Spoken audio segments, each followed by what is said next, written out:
Il a la vision du projet. Soit du projet jeu vidéo, soit du projet du studio. Il a la vision. C'est quoi la vision? C'est le mec qui voit le truc dans sa tête. Il le voit.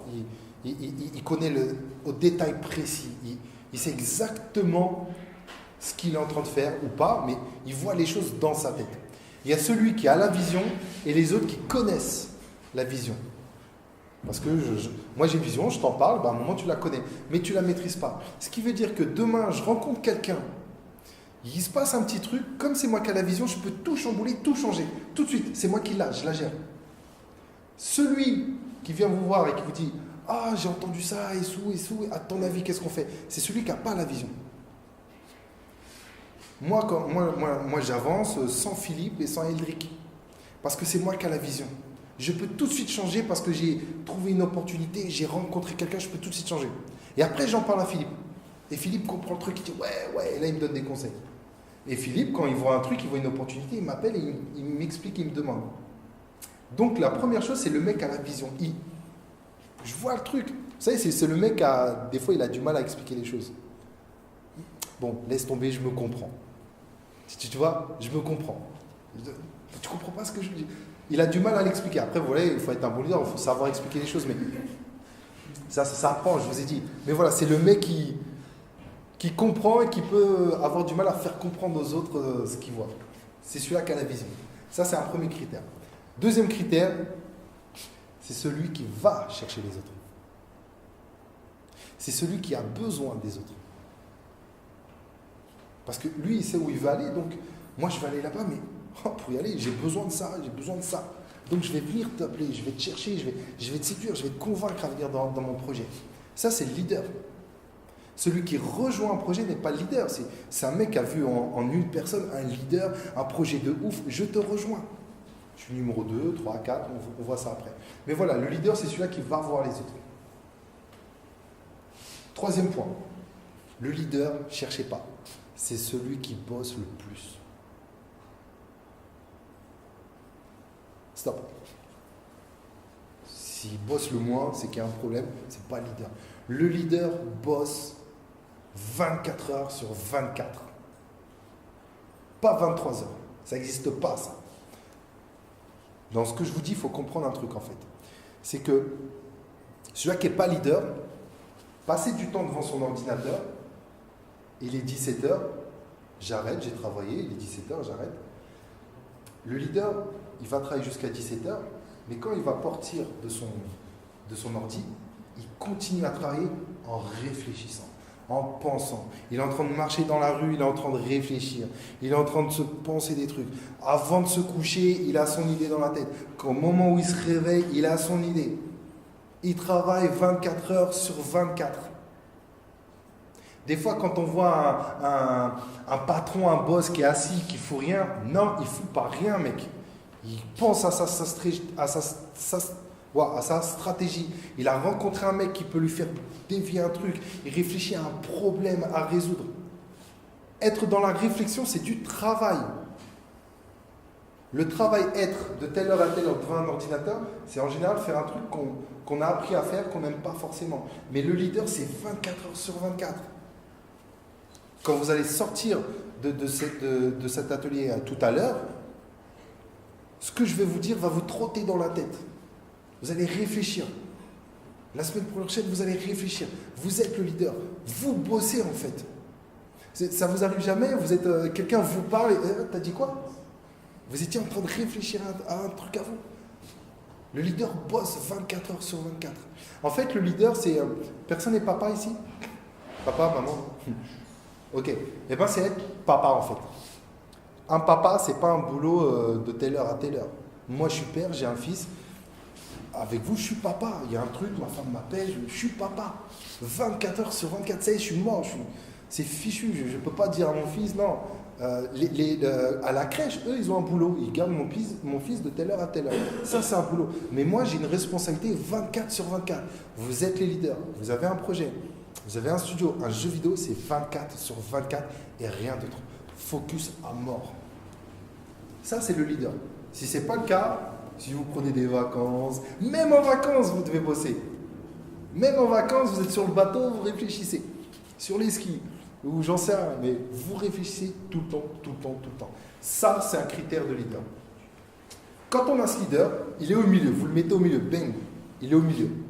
Maintenant, il faut bien qu'il s'entoure. Et en général, la meilleure façon de s'entourer, c'est de s'entourer avec des spécialistes. On reste dans le jeu vidéo. Moi, alors attention, on verra après, le leader n'est pas forcément le game designer. En général, le game designer est le leader sur un jeu, pas sur un studio. On verra ça après. D'accord? Donc, imaginez le leader qui est au milieu. Je sais où je veux aller. Je dois recruter des gens. Je bosse comme un taré. Il faut que je m'entoure de spécialistes. Des spécialistes, c'est l'inverse d'un leader. Un spécialiste, c'est une personne qui est mais à mort sur un truc. Restons sur le graphisme. Si tu veux devenir le meilleur graphisme au monde, tu n'as qu'un truc à faire, c'est de ne faire que ça en fait. Ouais. Le leader ne peut pas savoir tout faire au cas où, parce que c'est une des petites choses. Bah oui. Voilà. C'est bien suffisamment pour respecter ces spécialistes. Voilà. C'est que là, j'étais en train de parler des spécialistes. C'est-à-dire que le leader, il doit savoir toucher un petit peu à tout. Mais ce n'est pas un spécialiste. Il s'y connaît. Il s'y connaît. Pour pouvoir en parler, pour savoir de quoi il a besoin. Mais il a besoin de s'entourer d'un mec qui est plus fort que lui dans un domaine. Et ça aussi, c'est un problème d'acceptation. Il y en a beaucoup qui ne l'acceptent pas, de s'associer avec des gens meilleurs. Mais il est meilleur dans sa spécialité. Je me prends un exemple, Philippe me met à l'amende dans le jeu vidéo. Même pas, je me compare avec lui. Il y a plein de trucs où il est bidon. Mais il y a un truc, tu peux pas le tester, mec. Des mecs comme lui, il doit y en avoir une vingtaine en France. Tu peux pas le tester. C'est un spécialiste. Et grâce à lui, j'ai toutes les portes qui s'ouvrent. Parce que c'est un vrai spécialiste. Eldrick, pareil. Alors, jeu vidéo, il n'y connaît rien du tout. Mais avec lui, tu veux créer une boîte, tu veux créer ton studio. Alors lui, au détail près, il te protège, il sait exactement ce qu'il faut. Mais il ne sait pas ce que c'est. C'est même pas la liste des métiers dans le jeu vidéo, il ne sait pas. C'est pas grave. Donc, vous devez vous associer avec des spécialistes dans un domaine, donc les domaines dont vous avez besoin. Quels sont les domaines que vous avez besoin? C'est à vous de savoir. Et le fait de vous être lancé seul, eh ben, vous allez avoir des besoins. Putain, je me lance seul, mais il me faudrait un mec comme ça. Ça y est, vous savez déjà quel genre de besoin vous avez, ça c'est bien. Parce qu'il y a aussi ce problème que des fois on s'associe avec des gens parce qu'il est cool, parce que ça le fait, parce qu'on s'apprécie bien. Et en fait, il n'apporte rien du tout à votre boîte. Rien du tout à votre projet. Non, leader et des spécialistes, des tueurs dans un domaine. En faisant ça, c'est la meilleure composition possible. Le spécialiste, il accepte de ne pas être le leader. Il accepte de rejoindre un super projet en disant, écoute mec, ton projet il est génial, mais laisse-moi faire ça, je le fais mieux que toi. C'est un peu ça. Là où je veux aller, vous ne pouvez pas y aller. Parce que c'est moi qui ai la vision. Je sais exactement où on emmène la guilde. Ils ne peuvent pas y aller sans moi. C'est moi qui ai la vision. Je sais où je vais, ils ne peuvent pas y aller. Mais après, je leur explique, les gars, je ne peux absolument pas y aller sans vous. Ça, c'est une vraie team. Sans eux, je peux aller nulle part. Et eux ne peuvent pas aller là où je veux aller. On s'est associés. On est en train de faire des trucs de dingue. Vous êtes un leader. Vous savez où vous allez, mais vous avez besoin des personnes pour vous aider à aller là où vous voulez aller. C'est des spécialistes. D'accord? Ne vous associez jamais avec quelqu'un qui fait la même chose que vous. C'est la pire des choses. Si jamais vous rencontrez des gens et que, waouh, on se kiffe parce qu'on fait à peu près la même chose, on est à peu près dans le même délire, c'est mort. Mais en règle générale, alors surtout chez les étudiants, ils font les pires associations du monde en fait. Non, parce qu'ils ne savent pas s'associer. Là, je suis en train de vous donner mon expérience et l'expérience que j'ai avec tous les développeurs. Mais je l'ai acquis cette expérience. Quand on est étudiant, on ne sait pas comment s'associer. On s'associe naturellement, sans savoir stratégiquement ce qu'il faut faire. Et 99% des cas, et moi j'en vois mais tout le temps parce que je fais des conférences dans des écoles, ça échoue. Ça échoue parce que, alors nous on a vu des cas qui font flipper. Par exemple, vous connaissez les Ping Awards? Alors les Ping Awards, c'est les récompenses du jeu vidéo. Pour ceux qui ne savent pas, voilà, ça existe en France. Ça s'appelle les Ping Awards. Ça se passe à Paris tous les mois de novembre après le Paris Games Week. Alors on ne connaît pas parce que comme l'industrie, on verra plus tard, mais ça reste entre professionnels. C'est pour récompenser les professionnels, par les professionnels, pour les professionnels. En restant avec les professionnels, on ne touche pas aux gens qui ne sont pas professionnels. Vous voyez le délire. Et donc, on ne connaît pas trop. Moi, j'y vais à peu près tous les ans, je suis invité. Et dans les Ping Awards, il y a les récompenses des projets étudiants. Ce qui est bien avec les projets étudiants, c'est qu'on peut les voir, les rencontrer une semaine avant. Ça se passe à la Villette, sur Paris. Et moi, j'y vais, je les rencontre, je vois et tout. Et j'ai recontacté les projets étudiants des 2 dernières années. Il n'y a aucun projet. Et il faut voir les projets, c'est des projets de dingue. Vous, là, les étudiants, et ceux qui vont arriver, vous êtes de plus en plus forts. Donc, on voit les projets. Moi, des fois, tu mets juste un éditeur au-dessus, ça fait jeu vidéo d'éditeur. Ils sont de plus en plus forts.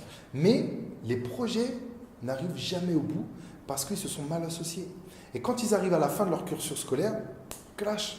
Il y en a qui ne veulent pas continuer, il y en a qui ne sont pas d'accord, il y en a qui veulent aller à droite, il y en a par-ci par-là, il n'y a pas de leader à qui appartient le jeu, ça clash tout le temps. Après, il y a des cas où ça marche, c'est une minorité. Mais en règle générale, ils n'ont pas l'expérience d'entrepreneuriat, ils n'ont pas l'expérience d'association. Donc les projets étudiants, c'est flippant. Certaines écoles apprennent à s'associer et d'autres non. Par exemple, nous, on a eu des cas où, viens, on fait un jeu, on est 3 game designers. Mais les mecs, ils y croyaient, mais à mort. Et arrivé au moment de... Il faut le coder, le jeu. On fait comment? Nous, moi, j'ai eu un cas où ils ont monté une boîte, 5 graphistes. Je le redis, et au moment de coder, on fait comment? Au moment de game designer le jeu, on fait comment? Mais je sais pas, parce qu'ils avaient un manque d'expérience d'entrepreneur qui se disaient, moi je suis un tueur en graphiste, t'es un tueur en graphiste, on va faire un truc de dingue. Oui, mais non. Pas quand tu crées ta boîte, c'est pas ça. Avoir 5 super graphistes, c'est quand tu vas travailler dans une grosse boîte qui a des salaires et à 5, vous faites un graphiste de dingue, oui, mais pas quand vous créez une boîte. Donc beaucoup de projets étudiants, malheureusement, échouent à cause de l'humain, pas à cause des jeux. Ça, c'est dommage. Donc voilà, la meilleure façon, c'est ça. Un leader, à vous de savoir si vous l'êtes, mais bon, il y a des chances qu'il y ait un leader et des accompagnants, des experts. Il faut savoir bien s'associer, mais un leader et des experts. Et vous vous rappelez la phase 1, la phase 1, c'est là où vous allez beaucoup échouer à cause de l'humain. Parce qu'il y a énormément de projets qui ne vont jamais jusqu'au bout à cause de l'humain. Pas à cause de la bonne idée, pas à cause d'un manque d'argent, non, parce qu'à un moment, on n'est pas d'accord. Parce qu'à un moment, c'est mal associé, parce qu'à un moment, ça y est, on arrête. Voilà. C'est l'humain. Donc, pense à ça. Leader, spécialiste. Et comme on est en France, on a un problème d'ego. On a beaucoup de gens qui ont du mal à être numéro 2. Alors qu'être numéro 2, je vous le dis tout de suite, pour ceux qui... Être numéro 2, être numéro 2, c'est la meilleure place en fait. Pour ceux qui ne se sentent pas leader, les gars, numéro 2, laissez tout le bordel à Florian, même tu te démerdes. Le stress, l'embrouille et tout, tu te démerdes. Et être numéro 2, c'est de croire en quelqu'un et de l'aider à réussir. Ce que je vous ai dit tout à l'heure.